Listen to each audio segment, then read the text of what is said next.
नमस्कार दोस्तों। आज मैं आपके लिए एक नई कहानी लेकर हाजिर हूँ। चलिए शुरू करते हैं। मिथिला नरेश कलाप्रिय व्यक्ति थे। अपने राज्य में कला प्रेमियों को प्रोत्साहित करने के लिए वे प्राय प्रतियोगिताओं का आयोजन कराते। विभिन्न त्योहारों के अवसर पर राज दरबार की ओर से विभिन्न तरह के मनोरंजक कार्यक्रमों का आयोजन वे कराते रहते, जिसके माध्यम से कलाकारों को इतनी आमदनी हो जाती थी कि वे अपनी कला साधना में सालों भर लगे रह सकते थे। कलाकारों के प्रति मिथिला नरेश की सदाशता की चर्चा दूर दूर तक फैली हुई थी। बाहर से आने वाले कलाकारों के लिए मिथिला नरेश का दरवाजा हमेशा खुला रहता था। प्राय कलाकार किसी आवश्यकता के समय में राज दरबार जाते और मिथिला नरेश के समक्ष अपनी कला का प्रदर्शन कर उनसे कुछ न कुछ पारितोषिक प्राप्त कर लौट आते। मिथिला नरेश ने आगंतुक कलाकारों की सुविधा के लिए एक कक्ष का निर्माण कराया था। आगंतुक कलाकारों के स्वागत तथा मिथिला नरेश से उनकी मुलाकात कराने के लिए एक कक्षपाल की नियुक्ति उन्होंने की थी। मिथिला नरेश ने बाहर से आए कलाकारों और मिथिला के जरूरतमंद कलाकारों से किसी भी क्षण मिलने की अपनी स्वीकृति दे रखी थी, लेकिन उन्होंने कक्षपाल को यह अधिकार भी दे रखा था कि वह यह जांच परख ले कि कलाकार वाकई कला साधक है और जरूरतमंद है। इस व्यवस्था से कुछ दिनों तक तो सब कुछ ठीक चला, किंतु जब कक्षपाल ने देखा कि मिथिला नरेश से मिलकर लौटने वाले कलाकार तरह तरह के उपहार प्राप्त कर वापस आते हैं, तो उसने सोचा कि यदि वह इन फटीचर से दिखने वाले कलाकारों को महाराज से मिलने की स्वीकृति प्रदान नहीं करे तो क्या उन्हें ये पुरस्कार मिल सकेंगे? नहीं। फिर उसके मन में विचार आया कि क्यों न वह इन आगंतुकों से सौदा करे कि महाराज से मिलना है तो उनसे प्राप्त होने वाली पुरस्कार राशि का 25% वे कक्षपाल को प्रदान करेंगे। और इस निर्णय पर पहुंच जाने के बाद दूसरे ही दिन से कक्षपाल कलाकारों से उनकी पुरस्कार राशि का 25% वसूलने लगा। कुछ दिन यूं ही बीते। कक्षपाल के रुतबे में फर्क आ गया। कहां उसे कलाकारों के स्वागत के लिए नियुक्त किया गया था और कहां वह कलाकारों से दबंगता से पेश आने लगा। उसके कर्तव्यों में यह बात शामिल थी कि मिथिला नरेश से मिलने की इच्छा रखने वाले कलाकारों की वह जांच पर कर ले कि वह वाकई कला साधक है या नहीं। मगर वह इस नीति वाक्य को भूलकर हर उस व्यक्ति को महाराज से मिलने की इच्छा पूरी करने लगा जो उसे 25% का भुगतान करने को तैयार हो जाता। बाद में उसका साहस और बढ़ गया जब कुछ लोगों ने मिथिला नरेश के दरबार में प्रवेश के लिए उसे अग्रिम चढ़ावा देने की पेशकश की। मिथिला नरेश ने महसूस किया कि उनके पास कलाकार के नाम पर कुछ ऐसे लोग भी आने लगे हैं जो कला के मर्मज्ञ नहीं है और न ही प्रतिभा के धनी। कार्तिक का महीना था। फसलें कट चुकी थी। मिथिला नरेश हर वर्ष कार्तिकोत्सव का आयोजन कराते थे। इस साल उन्होंने कार्तिकोत्सव को भव्य रूप देने का निश्चय किया था। उन्होंने एक दिन गोनू झा से कहा, पंडित जी, इस वर्ष मैं कार्तिकोत्सव का भव्य आयोजन कराना चाहता हूँ।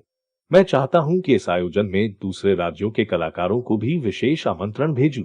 मगर मुझे संकोच हो रहा है क्योंकि इस वर्ष अपने राज्य के जितने भी कलाकार मुझसे मिलने और अपनी कला का प्रदर्शन करने आए उनमें बहुत कम ऐसे लोग थे जिनमें कला के तत्व विद्यमान थे। मुझे समझ में नहीं आ रहा था कि मिथिलांचल में कला की अधोगति क्यों हो रही है। बड़े और सिद्धहस्त कलाकार इस वर्ष मुझसे मिलने क्यों नहीं आए? जब गोनू झा ने मिथिला नरेश के मुंह से यह बात सुनी तो वे गंभीर हो गए। उन्हें महाराज की बात चिंता पैदा करने वाली लगी कि इस वर्ष महाराज से मिलने राज्य का कोई भी वरिष्ठ कलाकार नहीं आया। उन्होंने सोचा कि निश्चित रूप से कोई ऐसी गंभीर बात है जिससे कलाकार राज्य विमुख हो रहे हैं, अन्यथा कला को अपने राज्य में प्रोत्साहित करने वाले मिथिला नरेश से कोई वरिष्ठ कलाकार मिलने भला क्यों नहीं आएगा। गोनू झा ने मिथिला नरेश से कहा, महाराज, आप कार्तिकोत्सव की तैयारियों का निर्देश जारी करें और मुझे एक हफ्ते का समय दे। मुझे नहीं लगता कि एक वर्ष में मिथिला में कला की अधोगति हो गई है। यदि राज दरबार में अच्छे कलाकार नहीं आ रहे हैं तो इसका कारण कुछ और भी हो सकता है। इस एक हफ्ते में मैं अपने ढंग से इस संबंध में जानकारी करूंगा और मेरा प्रयास होगा कि राज्य में कला के उत्थान के लिए आपके द्वारा किए जा रहे सत्प्रयासों की राह में आ रही बाधाओं को दूर कर सकूं। मिथिला में कला और कलाकार पहले से हैं और आपकी कृपा से आज भी है और कल भी रहेंगे। मिथिला नरेश से विदा लेकर गोनू झा अपने ढंग से सक्रिय हो गए। मिथिला नरेश से हुई बातचीत के 3 दिन बाद ही गोनू झा दरबार में आए और उन्होंने प्रस्ताव रखा कि राज्य के हर आयु वर्ग के लिए एक मेधा परीक्षण प्रतियोगिता का आयोजन भी इस बार के कार्तिकोत्सव में होना चाहिए। कार्तिकोत्सव की चर्चा सुनते ही मिथिला नरेश ने समझ लिया कि जरूर गोनू झा को कलाकारों के राज विमुख होने का कोई सुराग मिल गया है और वे इसमें था। परीक्षण प्रतियोगिता के बहाने उनके सामने कुछ प्रकट करना चाहते हैं, फिर भी उन्होंने दरबारियों से पूछा, लोगों की क्या राय है। दरबारियों में ऐसे लोगों की कमी नहीं थी जो गोनू झा से जलते थे या ऐसे समय की प्रतीक्षा में रहते थे कि गोनू झा को नीचा दिखाया जा सके। ऐसे दरबारियों ने एकमत होकर मिथिला नरेश को राय दी कि कार्तिकोत्सव तो उमंग और उल्लास के लिए आयोजित होता है, जबकि मेधा परीक्षण प्रतियोगिता गंभीर प्रकृति की प्रतियोगिता है। मनोरंजन के समय गंभीर प्रतियोगिताएं रस भंग की स्थिति पैदा करेंगी, इसलिए इस तरह की प्रतियोगिता कार्तिकोत्सव में नहीं होनी चाहिए। मगर गोनू झा ने मिथिला नरेश से कहा, इस तरह की प्रतियोगिता के लिए कार्तिकोत्सव से अच्छा कोई दूसरा अवसर हो ही नहीं सकता। नवान्न के आगमन से ग्रामीण कार्तिक में आर्थिक समस्याओं से निश्चिंत होते हैं। गरीब से गरीब आदमी अपने भोजन वसन की चिंता से मुक्त रहता है और सबसे बड़ी बात कि कार्तिकोत्सव में राज्य भर के लोग आते हैं, इसलिए राज्य की मेधा शक्ति की पहचान के लिए इससे अच्छा अवसर दूसरा नहीं हो सकता।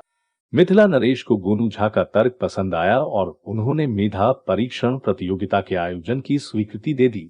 इस स्वीकृति के तुरंत बाद गोनू झा ने मिथिला नरेश के सामने इच्छा जताई, महाराज, मैं भी इस मेधा परीक्षण प्रतियोगिता में भाग लेना चाहता हूँ। दरबारियों में जैसे ही गोनू झा को महाराज से ये कहते सुना कि मेधा परीक्षण प्रतियोगिता में वह भाग लेना चाहते हैं, तो उन्होंने विरोध करना शुरू कर दिया कि इस तरह की किसी भी प्रतियोगिता में राज दरबार का कोई भी व्यक्ति शामिल नहीं हो सकता। लेकिन गोनू झा ने पुनः मिथिला नरेश से कहा, महाराज, मैं इस प्रतियोगिता में अपनी मेधा की वास्तविक क्षमता की पहचान के लिए भाग लेना चाहता हूँ, मुझे पारितोषिक की अभिलाषा नहीं है। उन्होंने दरबार में घोषणा की कि दरबारी यदि उन्हें इस प्रतियोगिता में शामिल होने के लिए इस शर्त पर स्वीकृति प्रदान करें कि वे कोई भी इनाम ग्रहण नहीं करेंगे तो वे उनके आभारी रहेंगे। इस पर दरबारी शांत होकर अपने आसनों पर बैठ गए।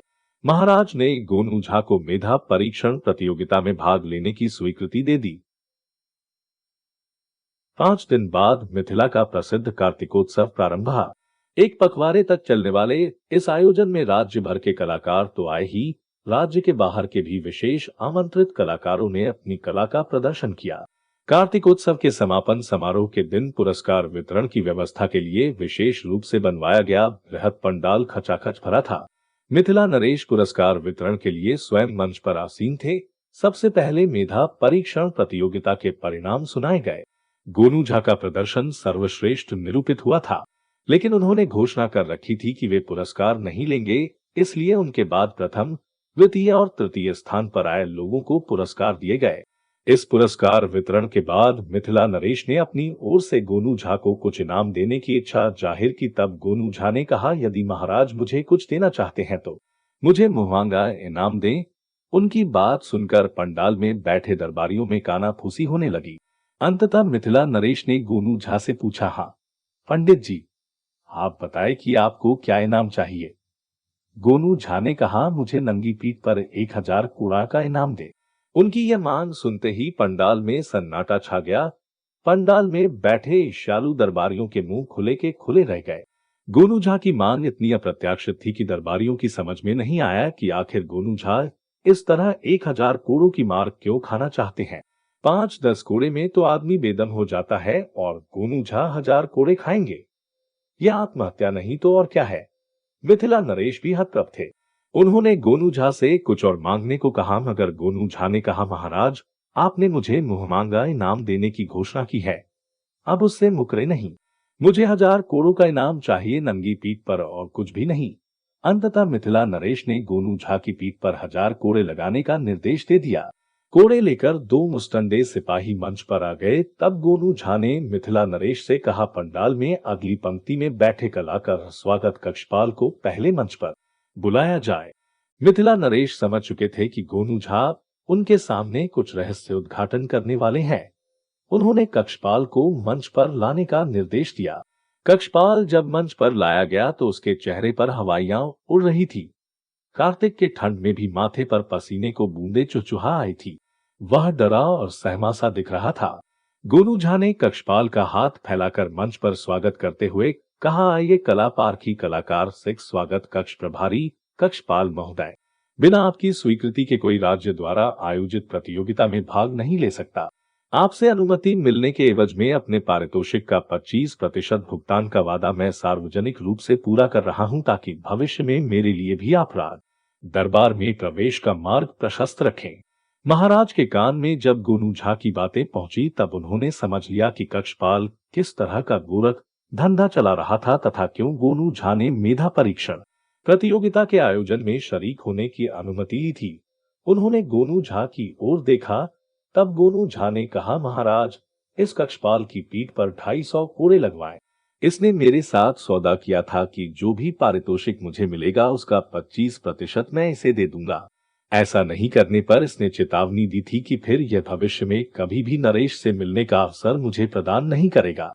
पंडाल में बैठे कलाकारों ने भी खड़े होकर कक्षपाल की शिकायत शुरू कर दी। महाराज ने सभी की बातें सुनी। मंच पर ही कक्षपाल को सार्वजनिक रूप से कोड़े लगाए गए और नौकरी से बर्खास्त किए जाने की घोषणा भी कर दी गई। महाराज ने गोनू झा को ढेर सारा इनाम दिया और कला शिरोमणि की उपाधि से विभूषित किया। कार्तिकोत्सव में भाग लेने आए कलाकारों ने मुक्त कंठ से गोनू झा की प्रशंसा की और गोनू झा से ईर्ष्या रखने वाले दरबारी अपना सा मुंह लिए लौट गए।